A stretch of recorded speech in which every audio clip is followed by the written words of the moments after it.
जयप्रकाश अपनी पत्नी रेखा और बेटी सुमन के साथ रहता था।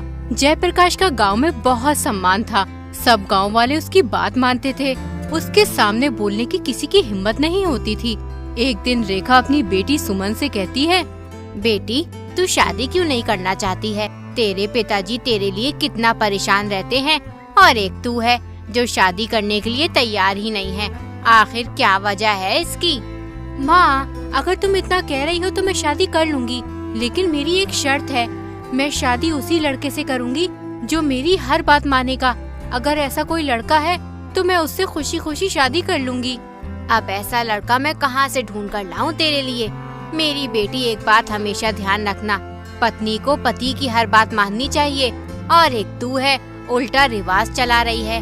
कोई सुनेगा तो क्या कहेगा कि पत्नी पति पर हुक्म साधती है और पति चुपचाप उसकी बात मान लेता है।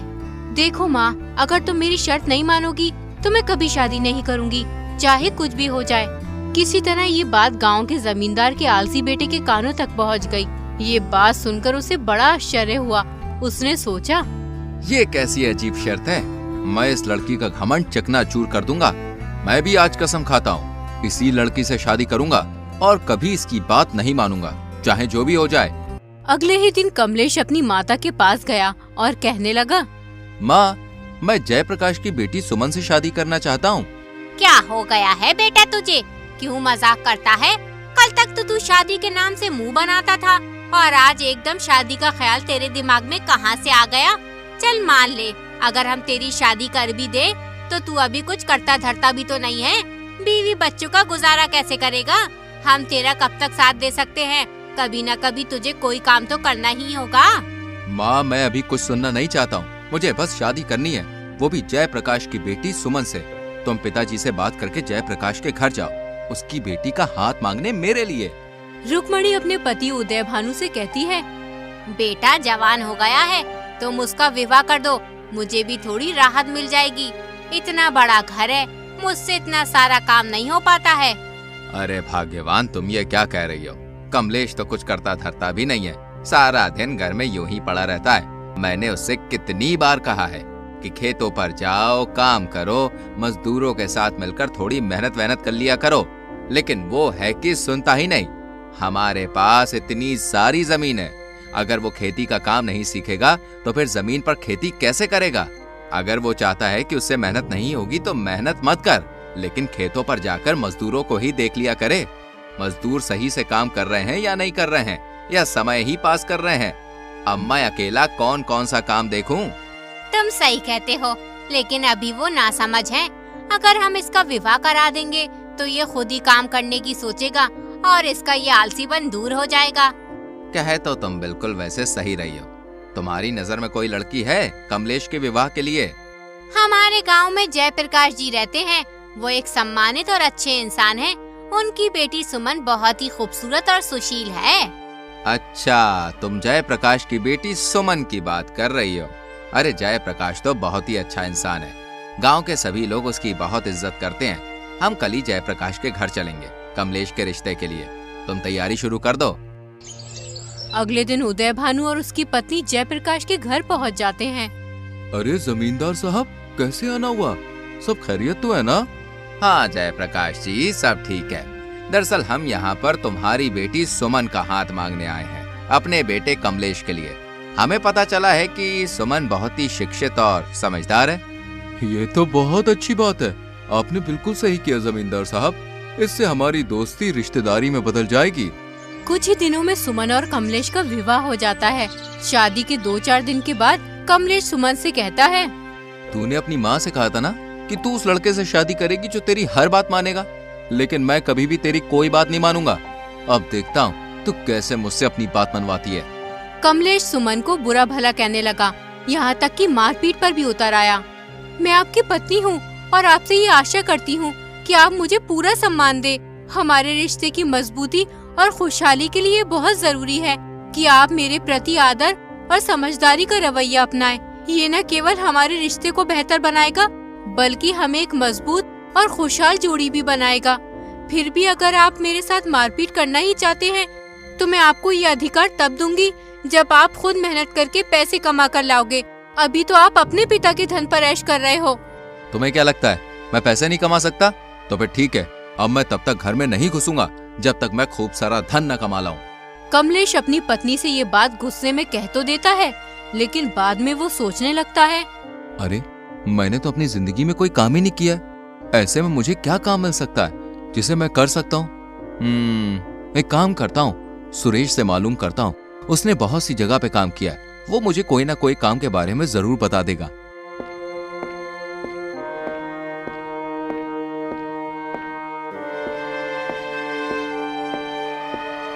कमलेश सुरेश के घर पहुंच जाता है और सुरेश से कहता है, सुरेश, तुमने यार बहुत सी जगह पे काम किया है, मुझे भी कोई काम करना है। तुम्हारी नजर में कोई काम हो मेरे लिए तो मुझे बताओ। अरे कमलेश, कैसी बात कर रहा है यार, तू इतने बड़े जमींदार का बेटा है, तुझे क्या जरूरत है काम वाम करने की? अरे काम करने की जरूरत तो हम जैसे गरीब लोगों को है भाई। दरअसल सुरेश, मैंने किसी से शर्त लगाई है, उसका मानना है कि मैं खुद मेहनत से पैसे नहीं कमा सकता हूँ, इसलिए मैंने भी उससे कह दिया है कि मैं तुझे पैसे कमा के दिखाऊंगा। देखो भाई, हम तो मेहनत मजदूरी का काम करते हैं और मेहनत मजदूरी तुमने कभी की नहीं है, इसलिए तुमसे हो नहीं पाएगा। तुम कोई और काम देख लो जिसमें मेहनत कम हो और पैसे ज्यादा मिल जाए। इतना कहकर रमेश चला जाता है। कमलेश को रमेश की बात पर बहुत गुस्सा आता है, लेकिन वो कर भी क्या सकता था, इसलिए चुप रहता है।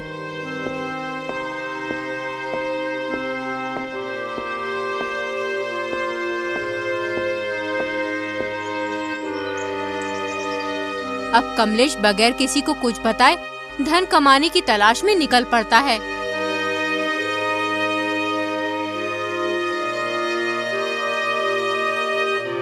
वो अपने गांव से करीब 20 किलोमीटर दूर एक अमीर सेठ के पास जाता है। उस सेठ का बहुत बड़ा चावलों का गोदाम होता है। सेठ जी, मैं पास वाले गांव नंदपुर से आया हूँ, आपके पास काम की तलाश में। अगर आप मुझे कोई काम दे देंगे तो आपकी बड़ी कृपा होगी। नंदपुर में मेरा बहुत ही अच्छा मित्र रहता है, उसका नाम उदय भानु जमींदार है, क्या तुम उसको जानते हो? जब कमलेश उदय भानु यानी अपने पिता का नाम सुनता है तो वो घबरा जाता है और सोचने लगता है, कहीं पिताजी को मालूम ना हो जाए कि मैं दूसरे के यहाँ मजदूरी करने आया हूँ। अब मैं क्या करूँ? अगर घर वापस गया तो सुमन से किया हुआ वादा कैसे पूरा होगा? अरे जो होगा देखा जाएगा। अगर पिताजी को मालूम भी हो गया तो मैं उन्हें सब सच सच बता दूंगा। अरे भाई, किस सोच में डूब गए उदय भानु का नाम सुनकर? नहीं सेठ जी, किसी सोच में डूबा नहीं हूँ।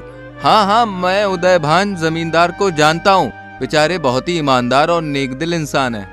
अब तो तुम्हें काम देना ही पड़ेगा, तुम मेरे मित्र के गांव से जो आए हो। देखो भाई, अगर तुम मेहनत और लगन से काम करोगे तो अच्छा पैसा कमाओगे। सेठ जी कमलेश को काम पर रख लेते हैं। जब कमलेश के पास अच्छा खासा धन इकट्ठा हो जाता है तो वो अपने घर जाने की सोचने लगता है। फिर वो सेठ जी से कहता है, सेठ जी, मैं सोच रहा था कि एक बार गांव जाकर बीवी बच्चों से मिल आता हूँ। तुमने बिल्कुल सही सोचा कमलेश, बीवी बच्चों से मिलना भी जरूरी है। तुम कल अपने गांव निकल जाना और बीवी बच्चों से मिलकर जल्दी वापस आना। कमलेश इकट्ठा किए हुए सारे पैसे लेकर अपने गांव की ओर निकल जाता है। रास्ते में उसे दो ठग एक पेड़ के नीचे खाना खाते हुए मिलते हैं। वो कमलेश से कहते हैं, अरे भाई, इतनी जल्दी में कहाँ जा रहे हो? आओ आओ, हमारे साथ खाना खाओ। कमलेश को बहुत तेज भूख लग रही होती है, इसलिए वो ठगों के कहने पर खाना खाने बैठ जाता है। फिर एक ठग कमलेश से बोलता है, लगता है आप शहर से धन कमा कर लाए हो। हम दोनों भी शहर जा रहे हैं धन कमाने की तलाश में। सुनो, तुम्हें पता है इस रास्ते पर बहुत सारे लुटेरे और ठग रहते हैं, तुम अपना धन सावधान होकर ले जाना। लेकिन मैंने तो सुना था कि ये रास्ता सुरक्षित है, इस रास्ते पर लुटेरे नहीं मिलते। अरे भाई, अब तो हर जगह लुटेरे और ठग मिल जाते हैं। अगर तुम अपने पैसे छुपा कर नहीं ले गए तो तुम्हारे लिए मुसीबत हो जाएगी। सुनो, हम भले और ईमानदार आदमी हैं, बिल्कुल तुम्हारी तरह। हम दोनों तुम्हारे धन की सुरक्षा कर सकते हैं अगर तुम चाहो तो। बाकी देखो भाई, आगे तुम्हारी मर्जी है। ये तुम क्या कह रहे हो? मुझे तो कुछ भी समझ में नहीं आ रहा। मैं तुम्हें अपना धन क्यों दूं? मैं तो सही से तुम्हें जानता भी नहीं हूँ। अरे भाई, इसमें नाराज होने की क्या बात है? तुम्हारा धन है, दो या मत दो। हम तो बस तुम्हें आगाह कर रहे थे ठगों से।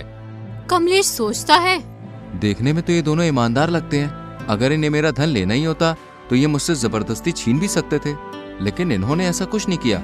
मुझे इनकी बात मान लेनी चाहिए। देखो भैया, मैं तुम्हें अपना धन तो नहीं दे सकता। हाँ, एक काम कर सकता हूँ। अगर तुम मेरे साथ मेरे गांव तक चलोगे तो मैं तुम्हें थोड़े बहुत पैसे दे दूंगा। इस तरह मेरे धन की सुरक्षा भी हो जाएगी और तुम दोनों की कमाई भी हो जाएगी। ठीक है, हम कुछ देर बाद चलेंगे, तब तक थोड़ा आराम कर लेते हैं। तीनों पेड़ के नीचे बैठकर आराम करने लगते हैं। कुछ ही देर में कमलेश को नींद आ जाती है।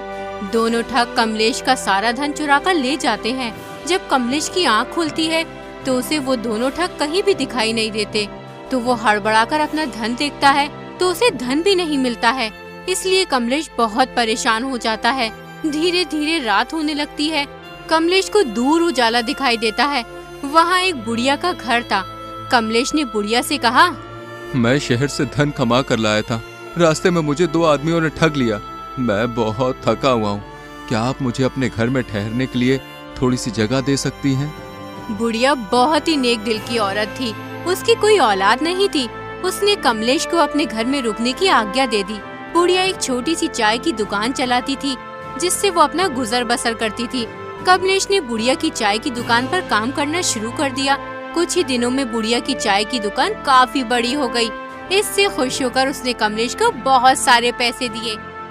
बुढ़िया से पैसे लेकर कमलेश सोचने लगा, अब मेरे पास खूब पैसे हो गए और घर से निकले हुए भी बहुत दिन हो गए। अब मुझे घर चलना चाहिए। इस बार बहुत ही सावधानी से जाऊंगा और उसके बाद सुमन पर रौब दिखाऊंगा। कमलेश ने बुढ़िया से घर जाने की इजाजत मांगी और फिर अपने घर की ओर चल दिया। घर पहुंचकर कमलेश ने सारा धन जो कमाया था सुमन को दे दिया और फिर बोला, तुमने कहा था ना, जब मैं अपनी मेहनत से धन कमा के लाऊंगा तभी तुम्हारे साथ मारपीट कर सकता हूँ। अब पिटने के लिए तैयार हो जाओ। देखो, मैं तुम्हारे साथ मारपीट करना नहीं चाहता, लेकिन मुझे तुम्हारा घमंड तोड़ना है, इसलिए मुझे तुम्हारे साथ मारपीट करनी होगी। स्त्री को पीटना बहुत बड़ा पाप है। मैं तुम्हारी जीवन साथी हूँ। हम दोनों ने एक दूसरे के साथ जीवन बिताने की कसम खाई है। मैं तुम्हारा हर मुश्किल समय में साथ दूंगी। अगर फिर भी तुम मुझे पीटना ही चाहते हो तो घर के अंदर मारपीट करने का कोई फायदा नहीं है, क्योंकि किसी को पता भी नहीं चल पाएगा कि कमलेश ने अपनी पत्नी को पीटा है। गांव वालों को भी पता तो होना चाहिए कि तुम इतना सारा धन कमा कर लाए हो, इसलिए अपनी पत्नी को पीटना चाहते हो। आज आराम कर लो। तुम बहुत दूर से चलकर आए हो ना। कल सुबह सारे गांव वालों को बुलाकर मुझे उनके सामने पीटना। कमलेश अपनी पत्नी सुमन की बात मान लेता है। अगली सुबह वो सभी गांव वालों को इकट्ठा करता है। जैसे ही कमलेश अपनी पत्नी को पीटने के लिए आगे बढ़ता है, उतने में ही कमलेश के पिता उदय भानु जमींदार वहाँ आ जाते हैं।